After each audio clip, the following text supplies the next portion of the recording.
कैसे हैं आप सभी।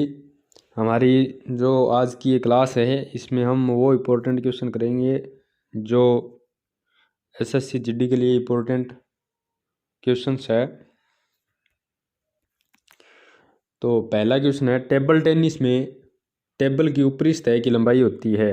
टेबल टेनिस में टेबल की ऊपरी सतह की लंबाई कितनी होती है? 264 सेंटीमीटर, 780 सेंटीमीटर, 270 सेंटीमीटर, 400 274 सेंटीमीटर। इसका जो करेक्ट आंसर है आपका डी ऑप्शन इसका करेक्ट आंसर है 274 सेंटीमीटर। लंबाई कितनी होती है? 274 सेंटीमीटर, यानी 9 फीट होती है। 2.74 मीटर होती है।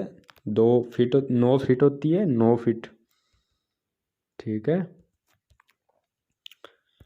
अगला क्वेश्चन है, जैसे ही नदी मैदान में प्रवेश करती है उसमें बड़े बड़े मोड़ आने लगते हैं, उन्हें क्या कहा जाता है? उन्हें विसर्प कहा जाता है। इसका ऑप्शन ए आपका बिल्कुल करेक्ट आंसर है। उन्हें जो नदी में जो बड़े बड़े मोड़ आने लगते हैं उन्हें विसर्प कहा जाता है।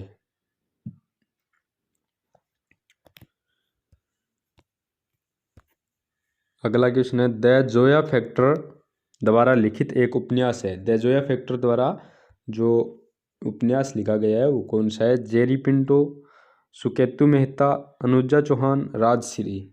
इसका जो आपका जो करेक्ट आंसर है वो सी ऑप्शन इसका करेक्ट आंसर है। द जोया फैक्टर द्वारा अनुजा चौहान। द जोया फैक्टर है वो अनुजा चौहान द्वारा लिखा गया एक उपन्यास है। ठीक है।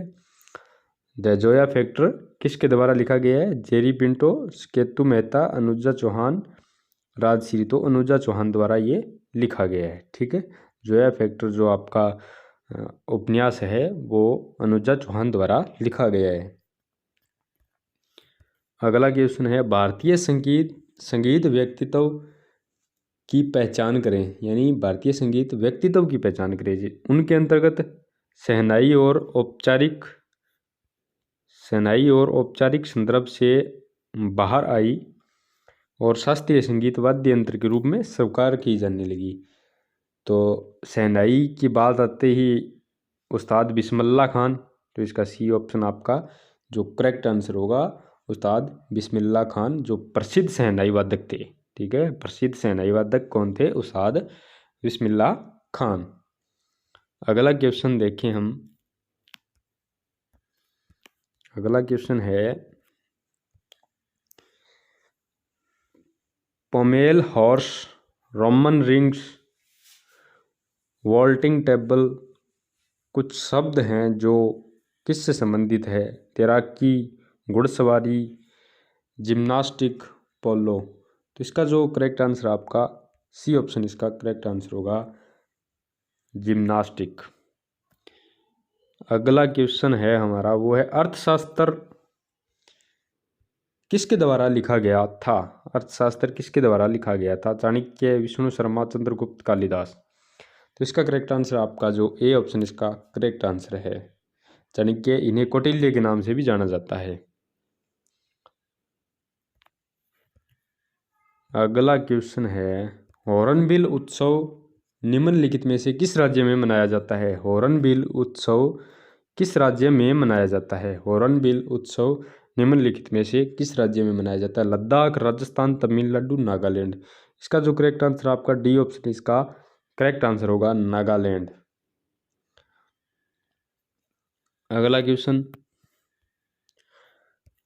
भारत में सर्वाधिक विस्तृत वन कौन से हैं? भारत में सर्वाधिक विस्तृत वन कौन से हैं? उष्णकटिबंधीय पर्णपाती वन, मैंग्रोवन वन, उष्णकटिबंधीय सदाबहार वन, पर्वतीय वन। तो इसका जो आपका जो करेक्ट आंसर है वो ए ऑप्शन इसका करेक्ट आंसर। सर्वाधिक विस्तृत वन भारत के अंदर है वो उष्णकटिबंधीय पर्णपाती वन है वो है।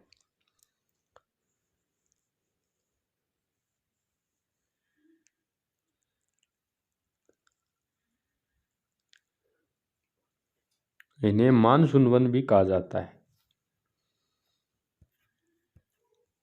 अगला क्वेश्चन है, कामकाजी आयु वर्ग कामकाजी आयु वर्ग किस राष्ट्र की जनसंख्या को आमतौर पर के बीच समूहीकृत किया जाता है? 15 से 59 वर्ष, 16 से 60 वर्ष, 14 से 58 वर्ष, 18 से 62 वर्ष। तो इसका जो करेक्ट आंसर है वो आपका ए ऑप्शन इसका बिल्कुल करेक्ट आंसर है, 15 से 59 वर्ष। ठीक है, 15 से 59 वर्ष कामकाजी आयु है, वो 15 से 59 वर्ष की मानी गई है। अगला और हमारी इस क्लास का जो आखिरी क्वेश्चन है वो है, एक बैंक के लिए मुख्य दायित्व क्या है? एक बैंक के लिए मुख्य दायित्व क्या है? संपत्ति, ऋण, आर्थिक क्रिया, जमा। संपत्ति, ऋण, आर्थिक क्रिया, जमा। तो इसका जो करेक्ट आंसर आपका वो डी ऑप्शन इसका बिल्कुल करेक्ट आंसर होगा, जमा। संपत्ति, ऋण, आर्थिक क्रिया, जमा। बैंक के लिए एक मुख्य दायित्व क्या है? जमा। ठीक है।